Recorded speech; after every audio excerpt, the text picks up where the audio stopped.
All right, let's zoom in here.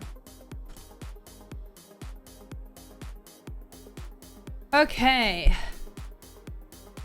So let's look at the overview here. Video game streaming watch time grew 21% year over year. While not as significant as the 81% growth rate achieved in 2020, the global video game streaming audience has grown considerably. Yeah, that's actually really awesome to know, and I'm glad they included the 2020 number. Because yeah, during the pandemic, I mean, streaming and Twitch exploded in growth. You know, 81% growth rate. So obviously that's gonna slow down as people return to work and pretty much ignore the pandemic at this point. But still 21% growth, that's pretty sizable. I mean, that's like 21% after it's grew 81%. Like, that's still pretty huge. Video game streaming has evolved past console and PC-based experiences. Major mobile games like Garena, Free Fire, and PUBG Mobile have helped foster massive audiences for the world's largest gaming creators and esports events. I wonder how these games actually perform on Twitch. I know that they're really big on Facebook. I know that they're pretty huge on Facebook. I'm not sure how it is on Twitch. Gaming communities continue to struggle to build inclusive environments for women. Only 5% of this year's top 200 streamers were female gaming creators. No surprise there. Are we surprised, chat? The answer is no. Market insights combine individual growth of the leading Western streaming platforms. Live game streaming watch time increases 21% year over year. Okay, so what are we looking at here? This is the entirety of... Okay, so red is 2021. This is combined. So this is a little confusing at first. You're like, oh, different platforms. No, it's actually all for... It's combined views or combined watch time. So 2020, we saw...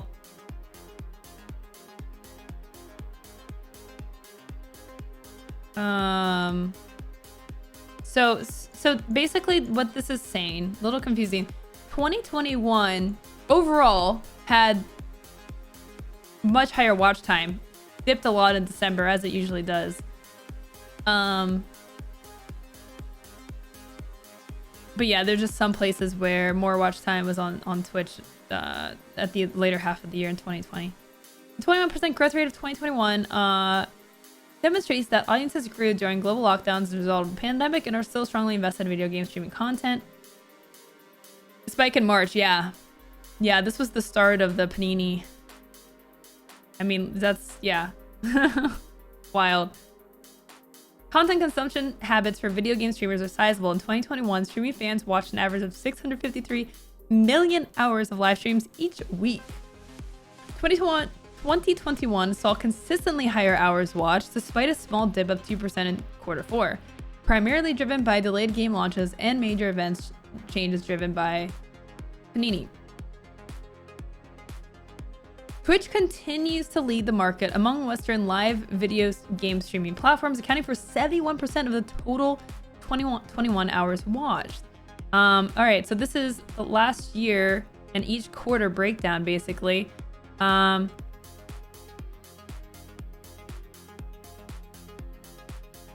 So the percent that is being shown is the year over year change. So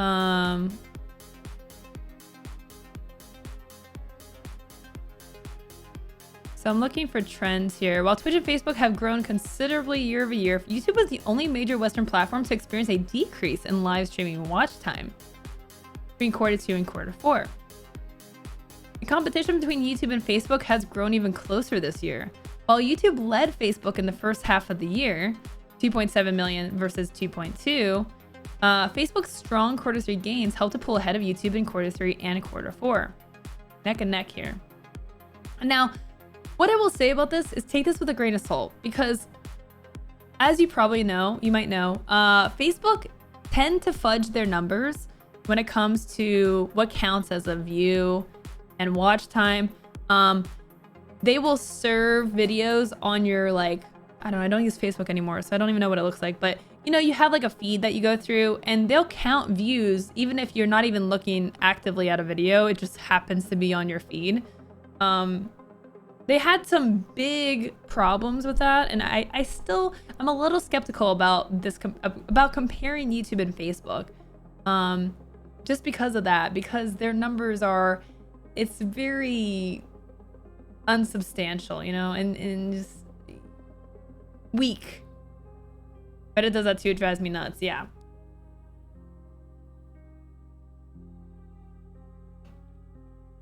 Top 10 peak moments of 2021. Wow. So right off the bat, I see that most of these moments actually are on YouTube. Twitch does have the biggest moments of 2021, but right behind them, YouTube, and YouTube has 1, 2, 3, 4, 5, 6 of the top 10. Facebook has 1, meaning Twitch has 3 of the top 10 biggest peak moments. What's up, Flow Motion? Flow Motion for me. I'm copying Christy? Dude, are you kidding me? 2021 was filled with internet-breaking moments as many of the top streamers amassed millions of concurrent viewers. The Grefg, I'm probably saying that wrong, but Grefg set an all-time record in video game streaming, reaching a peak of 2.47 million concurrent viewers on January 11th around the reveal of his custom Fortnite skin. YouTube live gaming has become the destination to watch hype moments. And this is usually true, is even if there's simultaneous events happening between Twitch and YouTube, YouTube tends to have like a lot more viewership for major events that are happening. I mean, you have like typically a better player, and again, YouTube has a bigger audience just overall, you know, just beyond the live stream. Esports, particularly mobile games, accounted for 4 of the top 10 moments this year. All right, we're looking at Twitch. Hours watched. Year-over-year percent growth versus 2020. Twitch continues to grow at impressive rates each year. The market leader in live streaming increased its total hours watched by 31% year-over-year, and it added approximately 6 billion hours watched in 2021.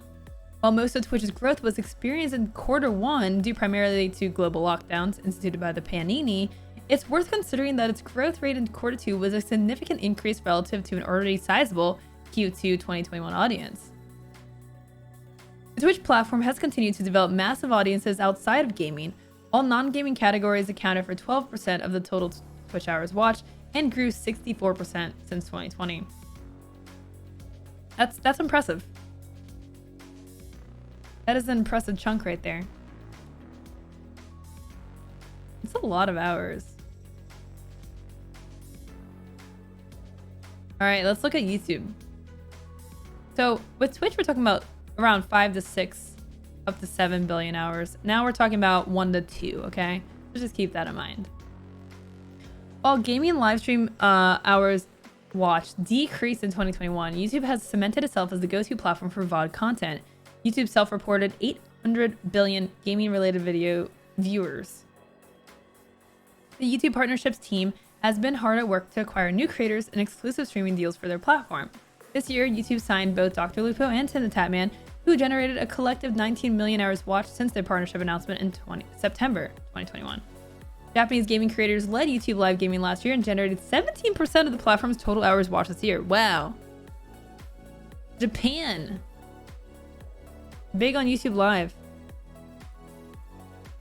So, Dr. Lupo and TimTheTatman were signed in September of 2021. All right, so that is, you're looking around the Q3, Q4 line right here. Okay, so we did see an uptick between Q3 and Q4 in hours watched.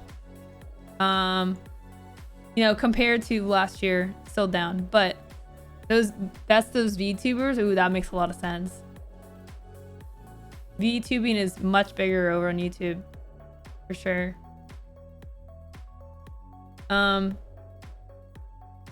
So you do see that little uptick from signing more creators,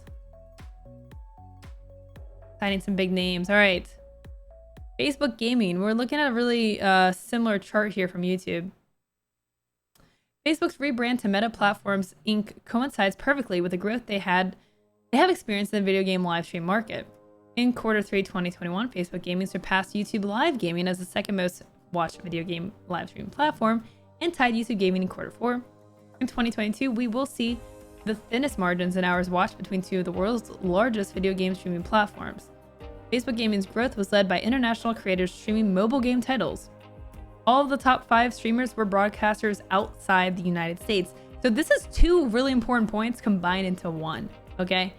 Led by international creators, okay? So maybe the audience is better, like, for people outside the US. And also the mobile game titles here. You know, you have like Garena Free Fire, you got PUBG Mobile. So, you know, just because Facebook is sizing up with YouTube, you have to look at the why and what kind of environment you would be jumping into going to Facebook. And that's why when we talk about Facebook, I don't really care that much to talk about it because of these reasons. Because most people aren't streaming mobile games, and they're not Brazilian, and like, you know, it's just it's a different environment that's taken to Facebook streaming. Not to say that you can't be successful streaming on Facebook. I know that a lot of bigger creators who are over there get paid to be over there. But yeah, it's just different. Not bad, just different. I think if you look and you compare these numbers, and you're a US based streamer that doesn't want to do mobile games, then you say, oh well, Facebook looks like they're growing. But no, it's not really the right fit for you. You know, I would say YouTube's a better fit. Ooh, this is a great chart. Look at this chart. Ooh, yeah. Look at this. Most popular platform for streamers by country. All 3 of the major streaming platforms have established massive regional followings. Oh, this is so fascinating. Look at Twitch.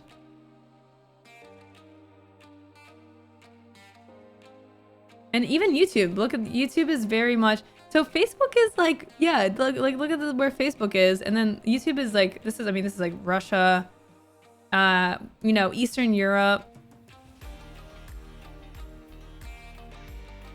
Asia, Southeast Asia.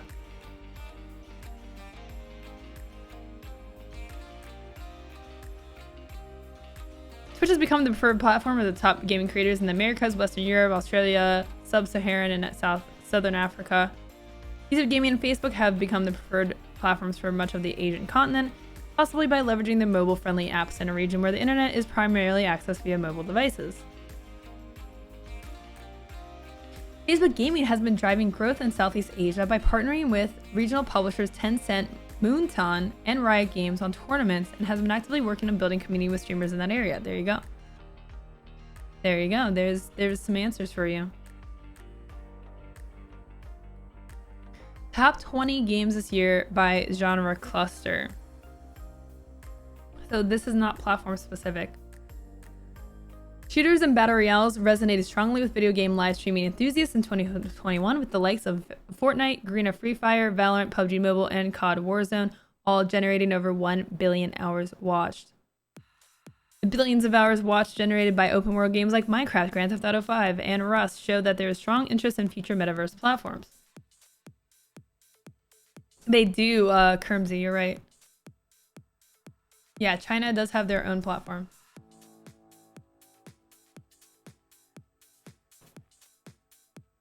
Riot Games has continued to dominate streaming charts with 2 titles, League of Legends and Valorant, generating over 1 billion hours watched. In total, that's 18% of hours watched among the top 20 games. We got some little Among Us here. We got some Blizzard games here. Dead by Daylight. Dead by Daylight is such an incredible game. Just because it's not like any of these other games, honestly. And it's an older game. You know, it's a game that I think anyone could have written off as like just dying off, but yeah, it's still there. Wow, it's pretty incredible.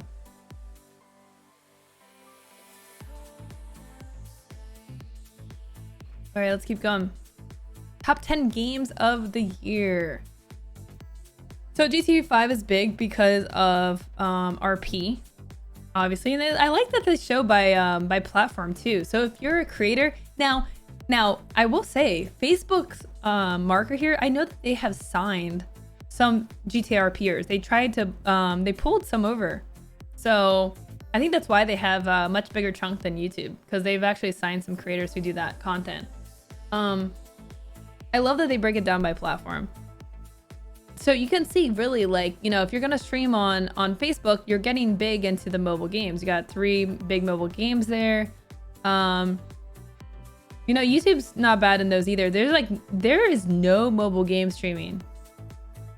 There is pretty much no mobile game streaming for Twitch. If you're a mobile game streamer, you're better off on a different platform. This is why analytics are so important. This is why, like, as a streamer, this is why we look over this data.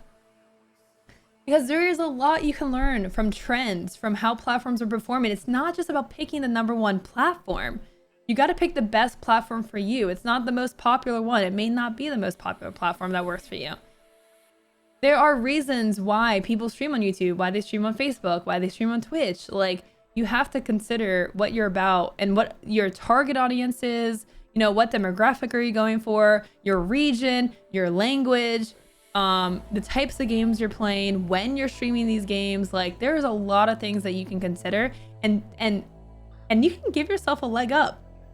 You can do better just by positioning yourself, by putting yourself in a better position that makes more sense, that captivates the audience that you're going for. So, you know, as a streamer, make sure you're reviewing these analytics. Look at your own analytics. Look at trends. Look at what other people are doing. Look at what other platforms are doing. Like, don't just be set on doing things one way. Look at the data. The numbers will teach you a lot of information. I'm marking that crap. That's a good freaking clip right there. Okay. Top 10 streamers of the year. Xqc. Whoa. Just dominating. Xqc makes by far the most money on Twitch, minus Critical Role, as an individual streamer, and has by far hours watched. Just whoa. Not even close. Xqc continues to lead the pack as the most watched streamer across the leading Western live streaming platforms. Also the most toxic. Weird correlation. While 272.9 hours, million hours watched was an impressive stat on its own, it's worth noting that Xqc streamed for a grand total of 3,629 hours last year, or 151 full days. That is... Whoa. That is an insane amount of hours. That guy lives on stream. Like, that is almost half of a year of being online, of being on stream. Wow. Twitch dominates the leaderboards among the top video game streamers, with all 10 of this year's top streamers broadcasting on Twitch. Interesting. Non-English speaking creators continue to develop a major presence as video game streaming audiences grow globally. 3 of the top 10 streamers are Spanish speaking, and 2 of the top 10 streamers are Portuguese. And 0 are women. No surprise there. Top 10 content creator networks. The rise of creator networks is a key trend for brands and marketers to watch. Creator networks enable brands to activate across multiple touchpoints to hit broader groups of fans. Luminosity was the #1 creator network in 2021. Okay, I don't care. Under Thieves was the only organization of this year's top creator networks to feature a female creator as its top streamer. Valkyrie? Yeah. So basically this is showing like overall how many hours and then who the top creator for each one is.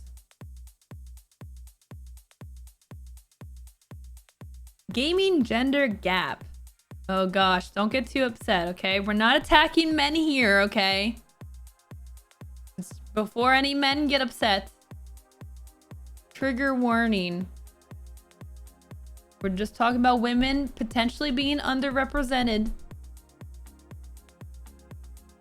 Okay. We good? We good. As video gaming increases in popularity in the cultural zeitgeist, Zeitgeist. More and more women are getting into gaming. While women represent about half of the global population, only 27% of the top 3,000 video game streamers on Twitch, YouTube, and Facebook gaming are female. This number has decreased slightly from 2020, when 28% of the top creators were female. While these numbers have increased over the past few years, female streamers are still not fully represented in the gaming community. A recent study finds that 72% of female esports fans believe that women are not represented well in the esports space. Just look to Thorin's rant about trying to build a women's league and how that shouldn't happen. That, you know, women need to compete with men, even though they're not afforded the same opportunity to do so. Top female streamers of the year. The gap between top female and male streamers is continuing to close. Across all streamers, Valkyrae placed 63rd. Amaranth was the top female streamer of the year with her polemic content, especially in the ASMR and pools, hot tubs, and beaches categories. Valkyrae, last year's #1, placed second with 8 million fewer hours watched than Amaranth. I feel like she just streams less too, though. I mean, she was busy launching her blue light skincare line, you know? Amaranth streams like a crap ton. Last year, the top female streamer placed 63rd in the overall ranking. This year, Amaranth reached 46. 2 of the top 5 female streamers use YouTube gaming. The other 3 are on Twitch. VTuber, right? These are VTubers? I'm guessing by their avatar.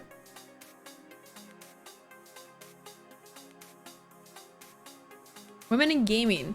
Our gaming audience is disproportionately skewed male. While gaming has been thought of as a traditionally male-dominated space, more and more women and gender non-conforming people are active in the space. According to a YouGov poll, only 13% of women and 24% of men believe that video games do a good job of portraying women. See, even men realize, like, really, there's a problem. Like, there's like a vocal minority, and I mean minority, of people, of men, who freak the F out whenever we talk about this stuff. And deep down, you know it's true. You do know it's true. Like, I don't know why people get so defensive over this. It's not an attack on you. It's not like we hate men when we point this stuff out. Like, it's not about you. And it's so funny to me when people make it about themselves. It's like, women are underrepresented. Well, but not all men. Not all men. It's like, dude, like, you're literally like you're actually, by doing that, doing the thing that is causing this problem, this endless cycle that happens, by turning it around and making it about you, and not being like, oh man, we need to do better. We all need to do better. It's like, no, man, not all men. I'm good. I'm a good one. I'm one of the good ones. Like, dude, like, not about you, okay? Like, that's, I mean, you want a pat on the back? Like, that's nice, but, you know, we all collectively have work to do, you know?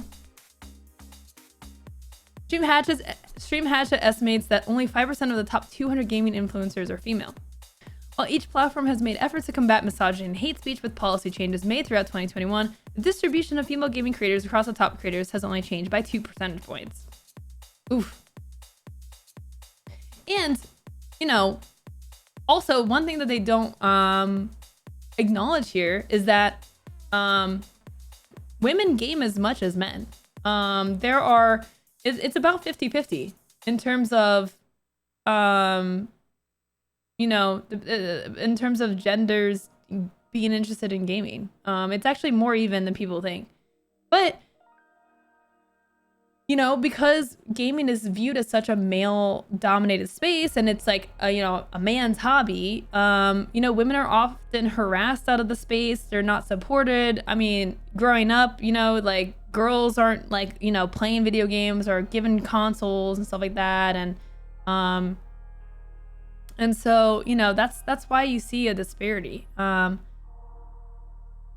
You know, and it's just, I mean, and it's the same thing with esports too. Like, that's the whole argument with esports, is like, you know, would we like to see as many women, you know, playing esports as men? And yeah, of course. But the problem is because, look, I've played many multiplayer games. I grew up playing Halo and Call of Duty, okay? I've been harassed since I was 14 years old playing these games, okay, for being a woman. So, you know, it's not a place that women are going to be able to prosper and succeed because they're not given the resources, they're not given the chance, and they're just not given a very fostering environment to do so, you know what I mean? So this doesn't surprise me, but this is like this to me makes me laugh.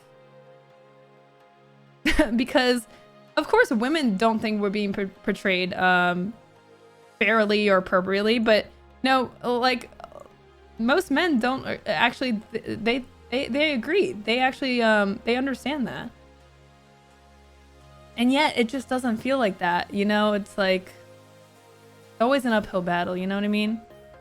It's not enough to like be underrepresented. It's like when you try to advocate for things that would help, you know, people are like, you know, a women's league, that would help. That would help women be able to compete, to be able to get better, to, you know, be able to earn a living doing esports. And then you're going to start to see more women trickle into bigger leagues, bigger tournaments that are not exclusive to women, right? Like, why is that not okay? Like for some reason that pisses people off, even though it has nothing to do with them. Men already have, you know, their spaces, and they're already doing esports, and they're having major leagues. And this can apply to streaming, and you can literally apply this to jobs and everything else, right?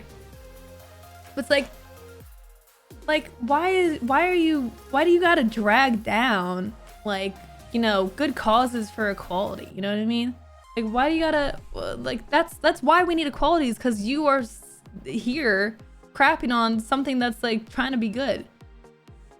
Like, you saying that thing is ironically the reason why we need these things, you know what I mean? Percent of female influencers in top 1,000 channels, average viewers of each platform. Okay, what does this mean? While the gap between top female male streamers varies platform to platform, there is an immaterial difference between distribution of female streamers across the top Western streaming platforms. Okay, so it's basically it's looking at average viewers and looking at the percent of female influencers in the top 1,000 channels. Okay, gotcha. Twitch has updated its misconduct policy several times in the past year, cracking down on harassment and hateful conduct towards women and other marginalized users. YouTube has promoted Valkyrie broadly across entertainment media as a role model for future female gaming creators. Facebook Gaming launched a series of female creator spotlights and virtual meetups to discuss issues in the industry.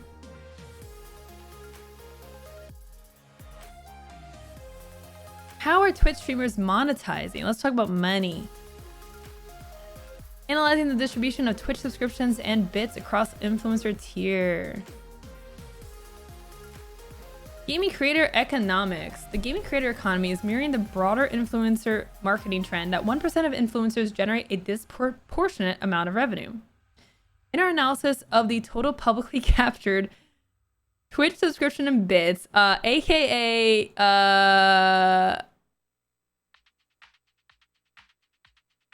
are they talking about the Twitch hack? Are they saying that they track this? I think they track this themselves. I don't think they're using the hack data, are they?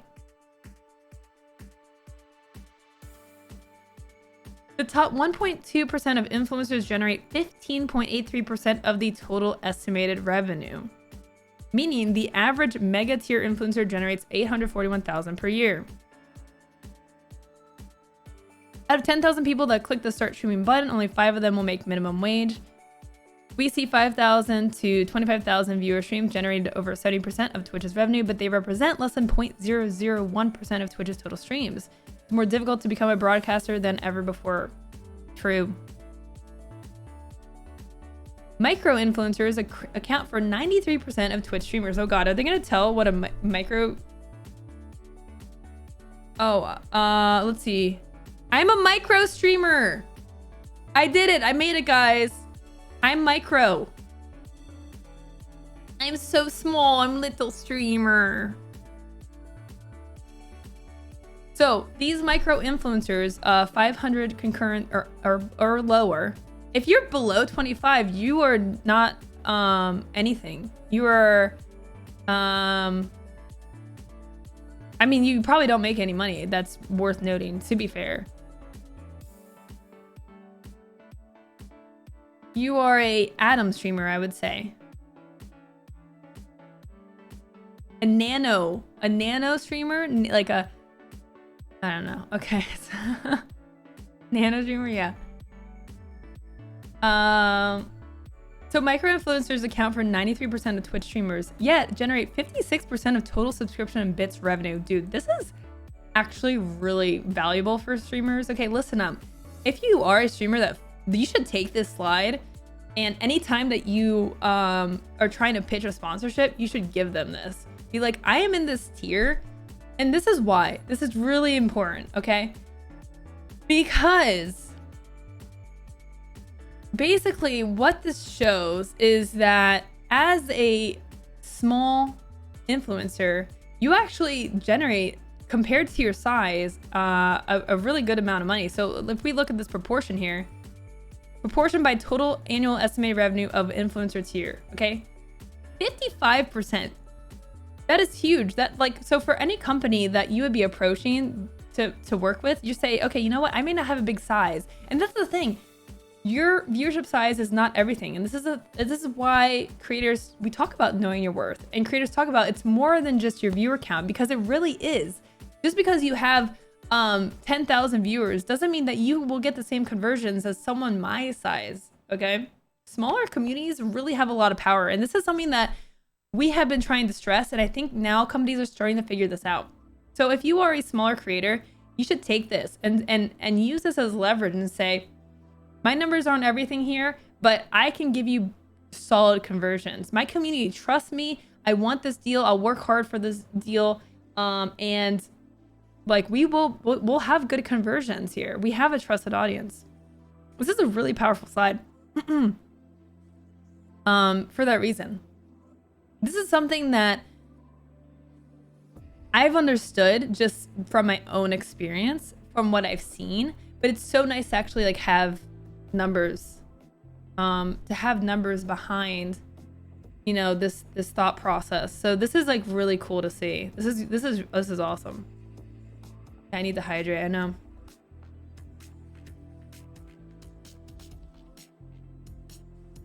Would you accept sponsorships that only pay you per conversion? No, that's not a sponsorship. That's an affiliateship.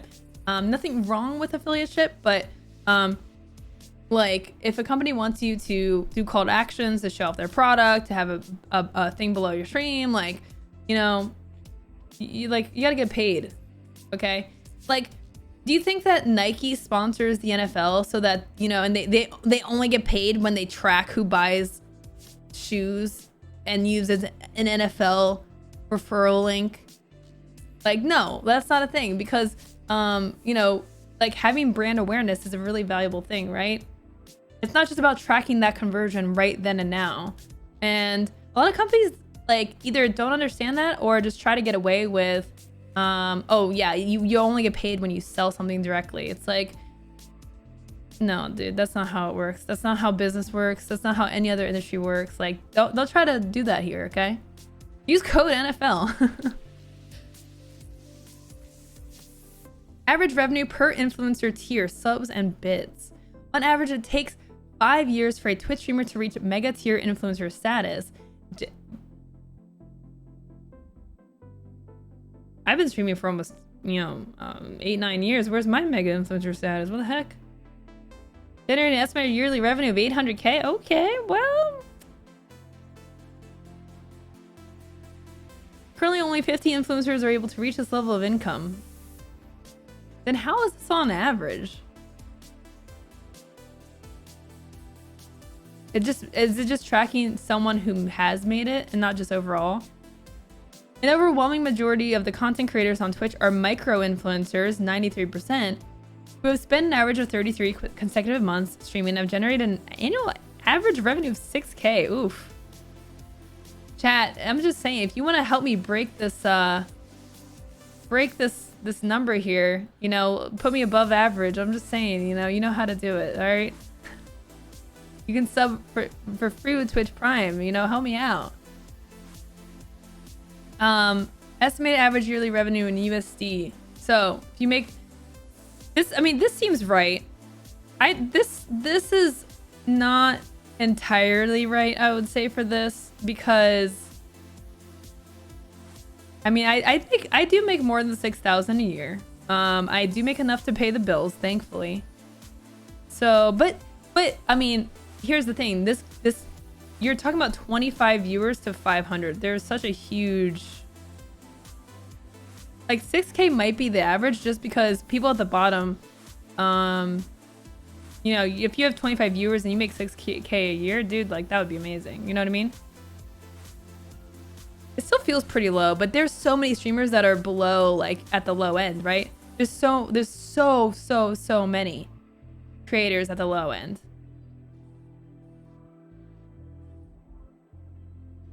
I wish they broke out the micro category into 2 categories. Yeah, I feel like if you have 300 and up viewers, you're probably more over here, I would say. Yeah, I don't think 25 to 500 is a very fair distribution.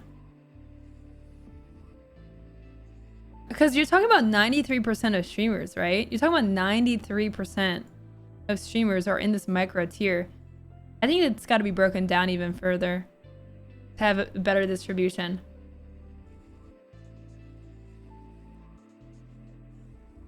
Frostbite, thank you for the 3 doll hairs. What did it say? Let's redo it so Brian can speak.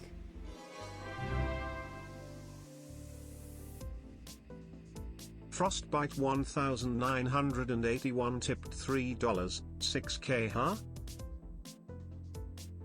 Yep, 6K, Frostbite. Yeah. Thank you. $3 at a time. I mean, how many Brians is that reading out loud? That's a lot of dad jokes. Okay. That's a lot of dad jokes, has to be said. Thinking 93% is one category. This is poor statistics. Yeah, I mean, they should separate that. I mean, but I think these are like pretty standardized, and if you go to other platforms and stuff. Yeah, I don't know. That feels weird to me.